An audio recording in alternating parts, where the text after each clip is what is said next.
శుక్లాంబరధరం విష్ణుం శశివర్ణం చతుర్భుజం ప్రసన్నవదనం ధ్యాయేత్ సర్వవిఘ్నోపశాంతయే. శ్రీ మహాగణాధిపతయే నమః. ఆధ్యాత్మిక మిత్రులందరికీ కూడా ఈ వాస్తు పదం భవిష్యత్ దర్శినిలోని వాస్తు పదం కార్యక్రమానికి హృదయపూర్వక స్వాగతం. మీ యోగానంద శర్మ. శ్రీపీఠము, Rudrakshasala and Navaratna emporium, new Nallakunta, Shivam road, Hyderabad, opposite SBI bank, and Golden Temple opposite, Manikonda, Hyderabad and Chennai. Phone number 9494409777. Since 1990 reach your destination. ఆధ్యాత్మిక మిత్రులారా, ఈరోజు కార్యక్రమంలో మనం ఇప్పటి వరకు షోడశం భూలక్షణం 16 రకములైనటువంటి భూముల గురించి తెలుసుకున్నాం. ఈరోజు అత్యంత ప్రధానమైనటువంటిది, 100కి 100 మంది నెగ్లెక్ట్ చేసేటువంటిది, 100కి 100% అత్యవసరమైనటువంటిది వాస్తులో ఒకటి ఉన్నది. అదే జలం. ఈ గృహంలో మనం నీరు ఎక్కడి నుంచి తెచ్చుకుంటున్నాం, ఎక్కడికి వెడుతున్నది, అసలు ప్రధానంగా మన నీరు వేసుకున్నటువంటి ప్రదేశం కరెక్టా కాదా? మీరు గమనించండి, 100కి 100 ఇళ్లల్లోనూ జలదోషం ఏర్పడుతున్నది ఇవాళ. ఆ జలదోషం ఉంటే ఏం జరుగుతుంది? మానసిక అప్రశాంతత, నిద్ర లేమి, భయము, ఆందోళన, దిగులు, చింత, ఏదో రకమైనటువంటి టెన్షన్స్, ఇరిటేషన్స్, ప్రతి పని యందు ఆటంకాలు, అవరోధాలు, అడ్డంకులు. ఇవి జలము వల్ల కలిగేటువంటి దోషాలు. ఈ జలదోషాలు కూడా 2 ఉన్నాయి. ఒకటి స్వజల వేధ, 2 పరజల వేధ. ఇతరుల గృహంలో ప్రవహించే నీరు పరజల వేధ, మన ఇంట్లో ప్రవహించే నీరు స్వజల వేధ.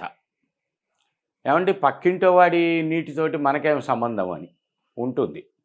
దాని గురించి ముందు ముందు తెలుసుకుందాం. ఇప్పుడు స్వజల వేధ గురించి తెలుసుకుందాం. ఇవాళ 100కి 100% ఇళ్లల్లో ఈ నీటికి సంబంధించబడినటువంటి దోషాలు ఉంటున్నాయి. ప్రధానంగా ఇవాళ అపార్ట్మెంటు సంస్కృతి బాగా పెరిగింది. 100కి 100% అపార్ట్మెంట్లలో జలదోషం ఏర్పడుతుంది. మనం కావాలని తూర్పు సింహద్వారము, ఉత్తర సింహద్వారము, ఈశాన్య సింహద్వారం ఏరి కోరి కొనుక్కుంటాం. ఈశాన్య సింహద్వారం అన్నప్పుడు సిట్అవుట్ ఫస్ట్ లోపలికి రాగానే గర్భం తూర్పు అవుతున్నది. ఆగ్నేయంలో పర్ఫెక్ట్గా కిచెన్ పెడుతున్నారు. ఓకే, మేమంతా పరిశీలన చేశామండి, వాస్తు చాలా బాగుంది అపార్ట్మెంట్లో అంటారు. నీరు ఎక్కడి నుంచి వస్తుంది? వాడు ఆగ్నేయంలో కిచెన్ పెడుతున్నాడు, ఆగ్నేయంలో ఈశాన్యం వైపుకి మహా అయితే ఆ షింకు పెట్టడం జరుగుతున్నది. ఇప్పుడు లేటెస్ట్గా కిచెన్స్ అయితే ఓపెన్ కిచెన్ పెట్టడం, ఇటు హాఫ్ అటు హాఫ్ వదిలి సెంటర్లో షింకు, సెంటర్లో వాటర్ కనెక్షన్ రావటం జరుగుతున్నాయి లేటెస్ట్ హౌసెస్లో. దాదాపుగా 90% ఆ కిచెన్లో ఈశాన్యం మూలే షింకు రావటం, అందులో ట్యాప్ ఉండటం, అక్కడే మనం ఆక్వాగార్డు, వాటర్ ఫిల్టర్ లాంటివి పెట్టుకోవటం. ఎందుకంటే పైప్ అక్కడే ఉంది కనుక. ఇంకా వేరే అపార్ట్మెంట్ హౌస్లో ఇంచి కూడా మార్పు చేయడానికి అవకాశం ఉండదు ఆ జలం. ఎందుకంటే ఇక పైప్ కనెక్షన్స్ ఎక్కడా ఉండవు. ఇది స్వజల వేధ. ఇండిపెండెంట్ హౌసులు ఉన్నాయి, ఈశాన్యంలో ఉండాలి కదా వాటరు అని మనకక్కడ ఎక్కడ అవకాశం ఉన్నదో మనకు అనుకూలంగా అవకాశంగా ఉన్న చోట పంపేసేసుకుంటున్నారు, అక్కడే పెడుతున్నారు. అసలు నీరు ఇటు అపార్ట్మెంట్కైనా లేకపోతే ఇండిపెండెంట్ హౌసెస్కైనా ప్రధానంగా తీసుకోవలసినటువంటి జాగ్రత్తలు, నీరు అసలు ఎలా పాయింట్ చేయాలి, ఏ పాయింట్లో ఆ జలం అనబడేటువంటిది పెట్టాలి అనబడేటువంటిది ఇప్పుడు తెలుసుకుందాం. ఇది మన సైట్ అనుకోండి. మన అంటే నాది కాదు, మీది. ఈ సైట్లో ఇక్కడ ఇల్లు కట్టాం. ఏదో కొంతమంది తెలియక ఈ మూల కడతారు, ఈ మూల కడతారు, ఈ మూల కడతారు, ఈ మూల కడతారు, వాటెవర్ ఎట్లో గొట్ట కట్టుకుంటూ ఉంటారు. సరే, మనం వాటి జోలికి పోవట్లేదు. జలం దగ్గరికి వచ్చేసరికి పోతున్నాం. కొంతమంది ఇక్కడ వేసుకుంటారు, ఇంకొంతమంది కార్నర్కి వెళ్లకుండా ఇక్కడ వేసుకుంటారు, కొంతమంది ఇక్కడ వేసుకుంటారు, కొంతమంది ఇక్కడ వేసుకుంటారు. ఈ ప్రాంతాలలో ఎక్కడ వేసినా సజల వేదే. మరి ఎక్కడ వేసుకోవాలి? జలసూత్రము అని ఒక విధానం ఉన్నది. ఆ జలం వేయటానికి సూత్రము పట్టుట అంటే ఒక దారం తీసుకొని ఈ ఇంటి యొక్క ఈశాన్యం పిల్లరు ఎడ్జిని ఖాయం చేసుకొని ఇలా స్ట్రైట్ తీసుకోవాలి. మళ్ళీ ఇటు నుంచి దక్షిణానికి స్ట్రైట్ తీసుకోవాలి. ఇప్పుడు ఇది ఈశాన్యం పర్టికులర్గా. ఇంతేనా? ఇప్పుడు ఈ గ్యాప్లో ఎక్కడైనా వేసుకోవచ్చా? ఇది తూర్పు అనుకుంటే, ఇటు ఈశాన్యంలోకి వస్తుంది. ఇప్పుడు ఇది తూర్పు అయినప్పుడు ఇది ఉత్తరం అవుతున్నది. ఉత్తర ఈశాన్యం, తూర్పు ఈశాన్యం. ఇప్పుడు బాగా గమనించండి. ఈ పిల్లర్ నుంచి ఇలా స్ట్రైట్ తీసుకుని, ఈ పిల్లర్ నుంచి ఇలా స్ట్రైట్ తీసుకుని, ఈ మూల నుంచి ఈ మూలకు తీసుకోవాలి. సూత్రం అంటే ఆ దారం పెట్టుకోవాలి. పెట్టుకుని అక్కడ ముగ్గు వేసుకుంటాం, ఏదో సింబల్ లైన్ గీసుకోవటం. ఇప్పుడు ఇలా తీసుకున్న తర్వాత ఈ గ్యాపులో ఎక్కడైనా వేసుకోవాలి వాటర్ కనెక్షన్ ప్రధానంగా. ఇటు పడ్డప్పుడేమో తూర్పు ఈశాన్యం అవుతున్నది, ఇటుకి పడ్డప్పుడేమో ఉత్తర ఈశాన్యం అవుతున్నది. రెండు ఓకే. ఇలా కాకుండా అంటే ఈ వేసుకున్నటువంటిది ఈ సెంటర్కి కానీ దీనికి కానీ వేద రాకూడదు. అంటే ఇక్కడ వేసామనుకోండి, ఈ లైను స్తంభవేద, ఇక్కడ వేశారనుకోండి స్తంభవేద. కరెక్ట్ కార్నర్ కదా అని ఇక్కడ వేశారనుకోండి స్తంభవేద. ఇక్కడ వేసుకున్నప్పుడు మీకు 100% ఈశాన్యంలో జలం ఏర్పడుతున్నది. అది వాస్తుకు సంబంధించి సంపూర్ణమైనటువంటి సత్ఫలితములను ఇస్తుంది. లేనప్పుడు ఇక్కడ పడ్డప్పుడు ఆ స్తంభవేద ఏర్పడి మానసిక కల్లోలాలు, మానసిక అప్రశాంతత. చాలామంది గమనించండి, చాలామంది జాతకం చెప్పించుకుంటానికి వచ్చి పిల్లల గురించి అడిగేటప్పుడు అడుగుతారు, ఏమంటే 10th క్లాస్ వరకు మా పిల్లవాడు బ్రహ్మాండంగా ఉన్నాడండి, 80% వచ్చింది, 90% వచ్చింది. ఇంటర్లోకి వచ్చిన దగ్గర నుంచి మొదటి సంవత్సరం ఏదో అత్యవసరగా లాగిచ్చాడు, రెండో సంవత్సరం వచ్చేసరికి మాట తేడా, నడవడిక తేడా, బిహేవియర్ తేడా, ఆలోచన తేడా, బ్యాక్లాగ్స్ మిగులుతాం జరుగుతున్నది డిగ్రీ వచ్చేసరికి. లేకపోతే సప్లిమెంటరీ మళ్ళీ రాయాల్సి వస్తున్నది. అంత తెలివే అంత ప్రజ్ఞ ఎక్కడికి పోయిందో తెలియటం లేదు. ఇవి చెప్పేది. సరే, ఇవాళ ఆల్మోస్ట్ రెసిడెన్షియల్స్లోనే పడేస్తున్నారు కనుక వాడికి ర్యాంకు రాకపోయినా తప్పించటం అనబడేటువంటి జరగదు. 99.99% అందరూ ఉత్తీర్ణులే అవుతారు. అక్కడ నాలెడ్జ్ అంతా వచ్చింది. అలా ఉత్తీర్ణత రావటానికి కారణాలు అనేకం ఉన్నాయి. అవన్నీ పాలిటిక్స్ థింగ్స్, వాటిల్లోకి మనం ఎంటర్ అవ్వక్కర్లా. మన పిల్లవాడి ప్రజ్ఞ ఎంత ఉన్నది అనేది మనకు అర్థమవుతూ ఉంటుంది. అలా ఉన్నటువంటి వాళ్ళల్లో చూస్తే ఈ స్వజల వేద బ్రహ్మాండంగా కనిపిస్తుంది. ఇంకొకటి, నీరు ఎక్కడ వాడుకుంటున్నాం.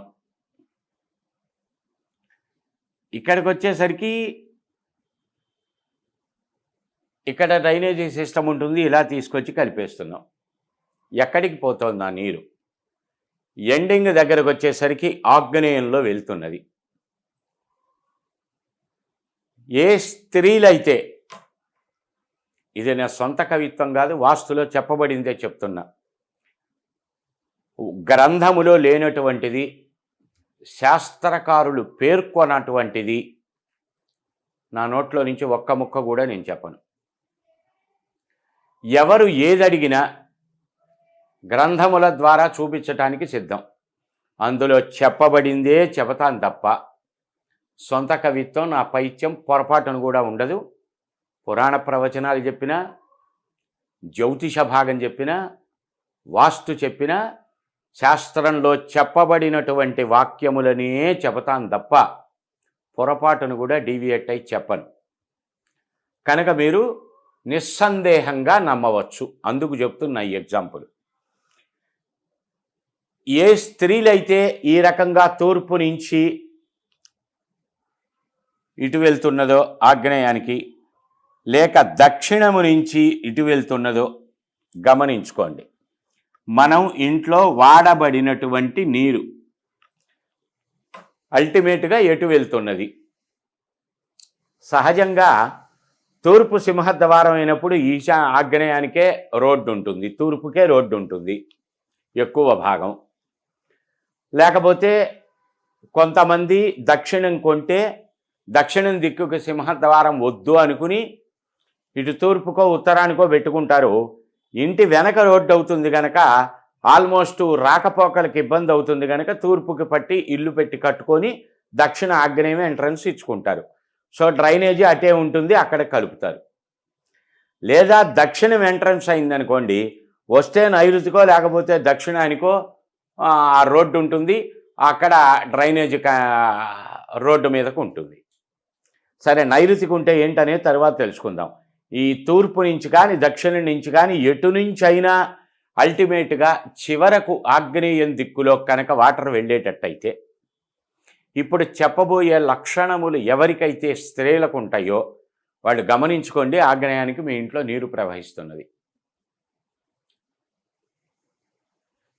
ఇటుపక్క వాడి ఇల్లు కూడా ఉన్నది, వాడికి దీనికే కనెక్షను. వాడికి నైరుతి అవుతుంది, మనకి ఆగ్నేయం అవుతుంది. ఇది పరజల వేద, ఇది స్వజల వేద. ఇందాక చెప్పాను ఫస్ట్ ప్రారంభంలో, పక్కింటి వాడి నీరు కూడా. ఏమంటే పక్కింటితో మనకేంటండి సంబంధం అని సందర్భం వచ్చినప్పుడు చెప్తాను అన్నాను, ఇప్పుడు చెప్తున్నా. ఈ రెండు నీళ్లు కలిపి ఇందులోకి వెళ్ళిపోతాయి. ఇది పరజల వేద, ఇది స్వజల వేద. ఇప్పుడు చెప్పబోయే లక్షణాలు ఏ స్త్రీలకు ఉన్నాయో ఆ ఇంటికి ఆ దోషం ఉన్నట్టే, ఫండమెంటల్. ఈ శాస్త్రాన్ని దృష్టిలో పెట్టుకునే నేను మీ జాతకాలు చెప్పేటప్పుడు వచ్చి వాస్తు చూడవలసిన అవసరం లేకుండా ఓ బొమ్మ గీసి ఇచ్చేస్తాం, మీ ఇంటికి ఈ దోషం ఉంది అని. ఎలా చెప్తున్నారండి జాతకంలో అని చాలామంది అడుగుతారు. వాస్తు జాతకం రెండు క్లబ్స్ చేసినప్పుడు అవే గ్రహాలు ఇందులో, ఇవే గ్రహాలు అందులో ఉంటాయి కనుక దానికి కొన్ని లెక్కలు ఉంటాయి. ఆ లెక్కల ప్రకారం అంటుంటారు కదా, దానికో లెక్క ఉంది, ఆ చెప్పేవాడికో తెక్కు ఉంది అని. ఆ లెక్కల ప్రకారం వాస్తు అన్వయించడం జరుగుతుంది. అన్వయించిన చోట ఇంతవరకు ఎప్పుడు కూడా ఒక ఆవగింజంత కూడా తేడా జరగలేదు.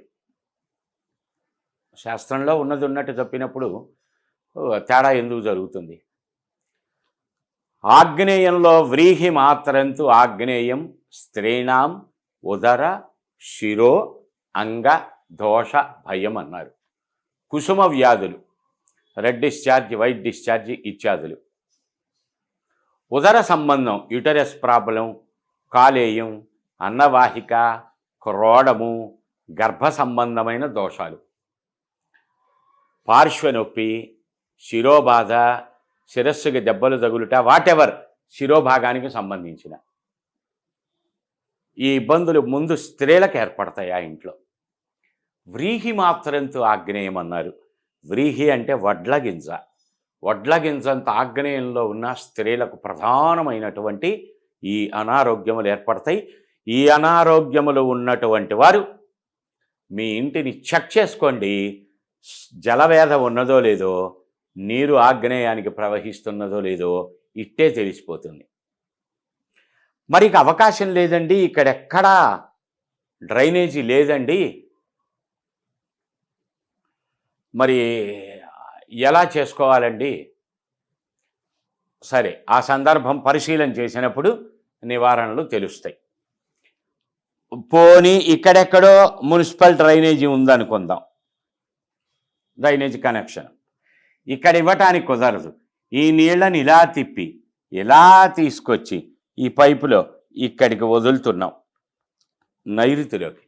అంటే ఎక్కడి నుంచి వస్తున్నది? ఈశాన్యంలో మొదలుపెట్టి నైరుతికి ప్రవహిస్తున్నది. తులామాత్రంతో నైరుత్యాం, దర్భకొన, కొంతమంది కుశామాత్రంతో అన్నారు, కొంతమంది తులామాత్రంతో అన్నారు. తులామాత్రము అంటే కొద్దిగా అని, ఒక్క క్షణం అంటామే ఆ భావం. కుశామాత్రంతో అన్నారంటే దర్భ యొక్క ములుకు ఎలా ఉంటుందో అంత దోషం ఉన్న నైరుతిలో ఈ చెప్పబోయే దోషాలు ఆ ఇంటికి కలుగుతాయి.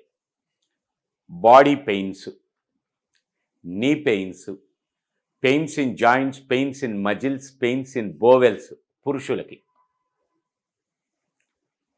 Intercaste marriage, inter religious marriages, లేకపోతే ఇంట్లో నుంచి పిల్లలు వివాహ వయసు వచ్చేసరికి చెప్పా పెట్టకుండా పారిపోయే పరిస్థితులు, ఎవరినో ఒకరిని చేసుకొని ఇంటికి వచ్చే లక్షణాలు, దొంగల బాధ, చోర బాధ, పిశాచ బాధ, భూత బాధ, గ్రహ బాధ, ఇంకా అనేక రకములైనటువంటి లోపాలు, చాలా గొప్ప క్యారెక్టరిస్టిక్స్ కలిగి ఉండి చాలా చక్కటి లక్షణములు కలిగి ఉండి ఒక్కసారిగా అంత బురదను ఎత్తినబడే పరిస్థితి. చాలామంది పీఠాధిపతుల్ని చూస్తున్నాం. 100 ఎకరాలు ఆస్తులు ఉన్నాయి ఆ పీఠాలకి, కావలసినంత ధనం ఉంది, బోల్డంత మంది భక్తుల రాకపోకలున్నాయి. ఒక జూనియర్ డేరా బాబా టైపులో అపఖ్యాతులు పొంది జైలుకి వెళ్తున్నటువంటి పరిస్థితి. ఎందుకని? అక్కడ నైరుతి దోషాలు లప్పెడు తట్టెడు ఉన్నాయని అర్థం. కీర్తి ప్రతిష్టల మీద మచ్చ వేస్తుంది. ఇవాళ 100కి 99 అపార్ట్మెంట్స్ చూడండి, నైరుతిలో టాయిలెట్ వస్తుంది. తేలికగా గుర్తుపెట్టుకోదగిన మా వాస్తు గుంట, మంట, పంట, పెంట. వాయవ్యం కసువుల దొడ్డి, వాయవ్యం పాయకాన సర్వసౌఖ్యాల మేనా అని ఒక ఆయన అన్నాడు. వాయవ్యంలో గనక టాయిలెట్ ఉన్నా ఆ టాయిలెట్కి సంబంధించబడినటువంటి, ఇప్పుడంటే అంతా డ్రైనేజ్ కనెక్షన్స్ వచ్చినా అప్పుడు సెప్టిక్ ట్యాంక్స్ అక్కడే కట్టుకుండేవాళ్ళు.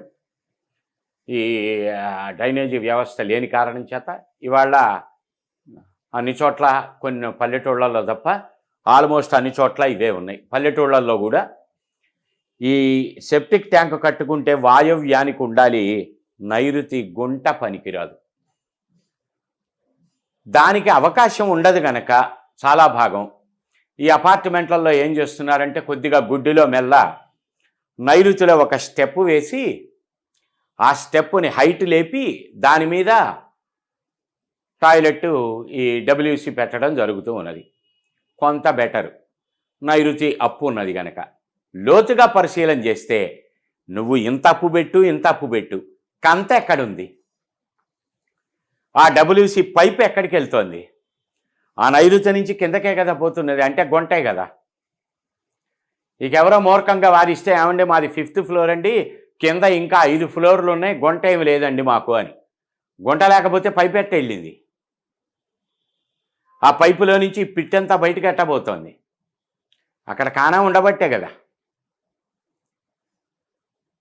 ఈ ఇబ్బందులు పడేటువంటి చోట్ల చూడండి, నైరుతిలో టాయిలెట్లు ఉండటమో, నైరుతి పల్లం ఉండటమో, నైరుతి గుంట ఉండటమో, నైరుతికి ఆ వాటర్ వెళ్ళటమో, ఇది స్వజల వేధ.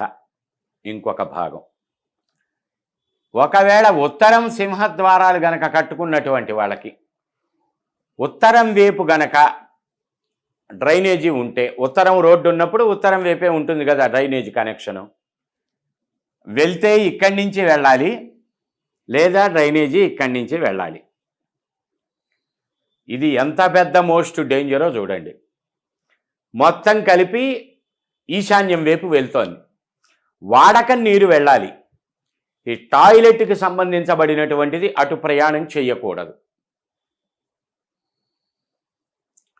దీన్ని బాగా గమనింపులోకి తీసుకోవాలి. ఇక్కడ డ్రైనేజీ కనెక్షన్ ఉంది, ఇక్కడ ఉన్నదా, వాడిన వాడకం నీరు కానీ తదుపరి టాయిలెట్స్ గట్రా లక్షణములు కానీ ఈ వాయవ్యంలోకి గనక వెళ్ళేట్టయితే 100% బ్రహ్మాండం. అదే మళ్ళీ పశ్చిమ సింహద్వారం గనక ఉండేటట్టయితే, ఉంటే డ్రైనేజీ ఇక్కడ ఉంటుంది, లేదా ఇక్కడ ఉంటుంది, లేదా మిడిల్కి ఉంటుంది. ఆ ఉన్నటువంటి ఆ సందులో మనం తీసుకున్న సైటును బట్టి, సైటు కొనుక్కుండేటప్పుడే గమనింపులోకి తీసుకోవాలి. ఇటు వెళ్ళవచ్చు కానీ ఇటు నైరుతి వైపు పొరపాటును కూడా రాకూడదు. నైరుతి వైపుకి వస్తే ఇందాక ఏం జరుగుతుందో ఫలితాలు చెప్పడం జరిగింది. ఎక్కడ వాడుకున్న నీరైనా సరే ఉత్తరం నుంచి, ఈశాన్యం నుంచి, దక్షిణం నుంచి పశ్చిమం ప్రవహించాలి. అదేంటండి నీ ముక్కేదంటే ఊరు మొత్తం తిప్పినట్టు ఉంటుంది, ఇంత పైపు లైన్ వేసుకోవాలా అంటే వేసుకోవాలి. ఒక పదార్థం బాగున్నది అంటే నువ్వు ఎక్కడికి వెళ్ళి కూరలు కొనుక్కొచ్చుకుంటున్నావు? నీ ఇంటి గోడను ఆనుకొని ఉందా సూపర్ మార్కెట్? ఒకవేళ ఇంటి గోడను ఆనుకొని ఉన్నా నువ్వు తలుపులు తీసుకోవాలి, బయటకు వెళ్ళాలి, వాడి షాపులోకి వెళ్ళాలి, కొనుక్కోవాలి, మళ్ళీ ఇంట్లోకి రావాలి. అదే ఎక్కడో ఉంది. రైతు బజార్కి వెళ్తున్నావు, మార్కెట్కి వెళ్తున్నావు, ఎక్కడికెక్కడికో వెళ్తున్నావు, కావలసిన పదార్థాలు కొని తెచ్చుకుంటున్నావు. సినిమాకి పోవాలి అంటే ఎంతో దూరం వెళ్ళి టికెట్ బుక్ చేసుకొని ఆటోలోనో, కారులోనో, బైకులోనో అంత దూరం వెళ్ళి సినిమా చూసి వస్తున్నారు. అది కష్టం కానప్పుడు ఇది కష్టం అవుతుందా? ఇది ఒక్కసారే కష్టం పైప్ లైన్, అది జీవితకాలం కష్టం చెయ్యకూడని పనులు చేస్తే.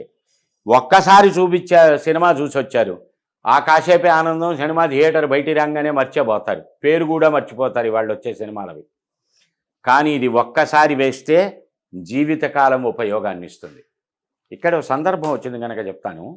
మొన్నే ఎవరో కాల్ చేశారు, ఏమండి మా నాన్నగారు కట్టారండి, ఆయన పేరుతోటి సరిపడా సింహద్వారం, ఆయం మొదలైనటువంటివన్నీ పెట్టారట, నాకు ఇంకెవరో సిద్ధాంతి చెప్పారు, మరి నా పేరుకి ఆయము ఆ సింహద్వారం పడదంటున్నారు, ఇప్పుడు ఏం చెయ్యాలి?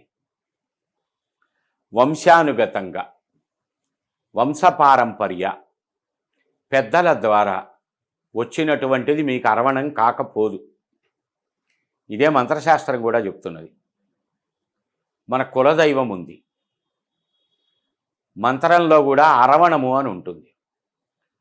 పెద్దలు బాగా తెలిసినటువంటి వారు, సరే ఇవాళ టీవీలలో కూడా చెప్తున్నారు, మా ఇంటికి రా మంత్రోపదేశం చేస్తానని, సెల్ ఫోన్లోనే మంత్రోపదేశాలు చేస్తున్నారు. తప్పు తప్పు తప్పు. ఇచ్చేవాళ్ళది తప్పు అనే సాహసం పెద్దల్ని నేను దూషించను, కానీ తీసుకుండే వాళ్ళు మాత్రం కొంత పరిజ్ఞానంతో ఆలోచించుకోండి. దానికి కొన్ని నియమాలు ఉన్నాయి, నిబద్ధతలు ఉన్నాయి, అవి తెలుసుకోవాలి. మంత్రాక్షర అర్వణము అని ఉంటుంది. అది శుభార్గళంలో పడిందా, పాపార్గళంలో పడిందా, సిద్ధ, సాధ్య, సుసిద్ధ, శత్రు, మృత్యు ఇత్యాదులు ఉంటాయి. ఏమండి మన మంచానికి అల్లుకుండే నవ్వారికే పెట్టారండి మన శాస్త్రజ్ఞులు. ఇవాళ ఎక్కడా నవారు మంచాలు లేవు గనక నులక మంచాలు, నవారు మంచాలు పోయినాయి. తర్వాత పట్టె మంచాలు వచ్చినాయి. ఇవా పరుపు ప్లాస్టిక్ దాంతో అవి పోయింది, ప్లాస్టిక్ వైర్లతోటి అల్లి వచ్చినాయి, అవి పోయి చెక్కతోటి వస్తున్నాయి. రేపొద్దున ఇంకేమొస్తాయో అవన్నీ వదిలేసేద్దాం. మంచానికి అల్లేటప్పుడు కూడా ఆయు యశశ్రీ ఆయుర్ మృత్యు, యశ శ్రీ ఆయు మృత్యు 4 పట్టీలు 4గా లెక్క వేస్తూ అల్లేవాళ్ళు. యశస్సు దగ్గరన్నా ఆఖరి పట్టి, శ్రీహి దగ్గరన్నా, ఆయుష్ దగ్గరన్నా ఆ పట్టి ఎండవ్వాలి. అంటే 1 లేక 2 లేక 3 నెంబర్ దగ్గర ఎండవ్వాలి. అలా కాకుండా అలవోకగా అయితే 4వ దాని దగ్గర ఎండ అయిందా, అది మృత్యుస్థానాన్ని ఇస్తుంది ఆ మంచం అని. దానికే అంత శాస్త్రం చెప్పినటువంటి వాళ్ళు వీటికి ఇంకెన్ని జాగ్రత్తలు చెప్తారు, మనం ఇంకెన్ని జాగ్రత్తలు పాటించాలి ఒక్కొరవ ఆలోచన చేస్తే.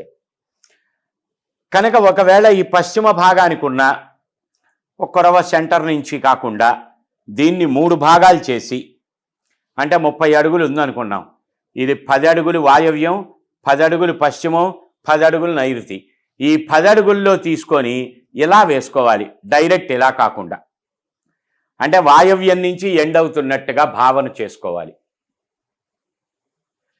ఈ రకంగా జాగ్రత్తలు తీసుకున్నప్పుడు ఆ స్వజల వేధ అనబడేటువంటిది తగ్గటానికి, ఆనందమయమైన ఆరోగ్యప్రదమైన మానవ జీవితం చాలా స్వల్పం, రేపనేది లేదు. ఒక కవి అంటాడు, మరో నిమిషం నీ కనులు శ్వాస పీల్చగలిగితే అప్పుడు ఆలోచించు రేపటి గురించి అని.